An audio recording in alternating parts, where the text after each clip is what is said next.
ستمبر 1965 وہ وقت جب بھارت نے پاکستان پر بنا اطلاع دیے جنگ مسلط کر دی، اس خوش فہمی کے ساتھ کہ فتح کا جشن مناتے ہوئے صبح کا ناشتہ لاہور میں کریں گے۔ لیکن بھارت کو یہ علم نہیں تھا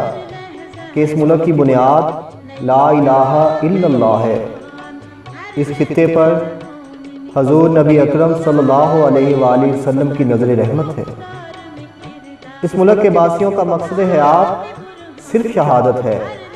اور اس کے فوجیوں کی رگوں میں ہمہ وقت اللہ اکبر کی صدائیں خون کی طرح گردش کرتی ہیں۔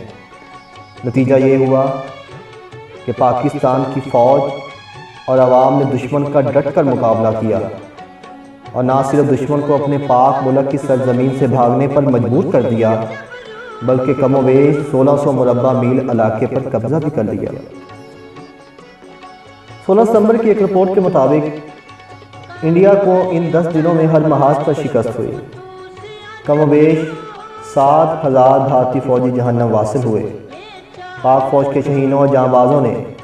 دشمن کے 387 ٹینک اور 95 طیارے تباہ کر کے دشمن کی آنے والی نسلوں کو بھی بتا دیا کہ بھگوان اور رحمان کے ماننے والوں کے جذبوں میں بہت فرق ہوتا ہے۔ ہندوستان یہ جانتا ہے کہ ہندوستان میں رہنے والے کروڑوں مسلمانوں کے دل لا الہ الا اللہ کی اس رسی سے بندھے ہوئے ہیں جو انہیں مدینہ منورہ سے محبت کے رشتے میں جوڑے ہوئے ہیں۔ اور جب اسے یقین ہو گیا کہ نہ تو وہ پاکستان کو کسی میدان میں شکست دے سکتا ہے اور نہ ہی مسلمانوں کے دلوں سے اسلام کی محبت نکال سکتا ہے، تب اس نے اپنی عورت کا سہارا لیا، اور اپنی فلموں اور ڈراموں کے ذریعے ہمارے کلچر کو نہ صرف تباہ کرنے میں کامیاب ہوا، بلکہ ہمارے وہ لوگ جن کے آئیڈیل محمد بن قاسم، صلاح الدین ایوبی اور نور الدین زنگی جیسے بہادر حکمران تھے، آج دشمن کی اس چال کی ضد میں کوئی سلمان خان کی ہمدردی کا فین ہے تو کوئی سیف علی خان کی بہادری کے گن گا رہا ہے، کوئی امن کی آشا کی آڑ میں پاکستان اور انڈیا کے لوگوں کو ایک ملت کا نام دے رہا ہے، تو کوئی دونوں ممالک کے ایک ہونے کی بات کرتا ہے۔ لیکن انڈیا یہ یاد رکھے کہ اس کی بہادری اور جوان مردی صرف فلموں اور ڈراموں کی حد تک محدود ہے۔ وہ جب بھی پاکستان اور اسلام کے خلاف سازش کرے گا، ہم لوگ اس کا منہ توڑ جواب دیں گے۔ وہ سازش چاہے بجرنگی بھائی جان کے امن کے ذریعے ہو یا فینٹم کی دہشت گردی کے ذریعے، ہم ہر محاذ پر اپنی فوج کے شانہ بشانہ تمہارا ڈٹ کر مقابلہ کریں گے اور تمہیں منہ توڑ جواب دیں گے،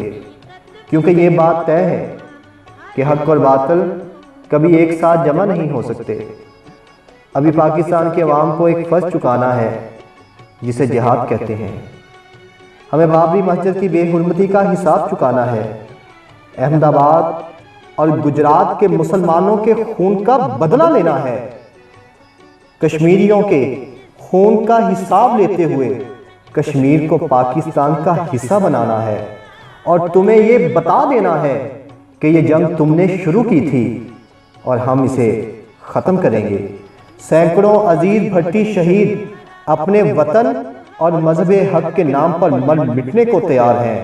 اور 1000 سالہ مسلم حکمرانی کی تاریخ کو دہرانے کا وقت آ چکا ہے، اور وہ وقت دور نہیں جب دلی کے لال قلعہ پر پاکستان کا پرچم لہرائے گا اور سارا ہندوستان پاکستان ہو جائے گا۔ اے عرض پاک، اے عرض پاک، اے عرض پاک تجھ کو مبارک کہ تیرے پاس پرچم نبی کا چاند ستارہ علی کا ہے، پرچم نبی کا چاند ستارہ علی کا ہے۔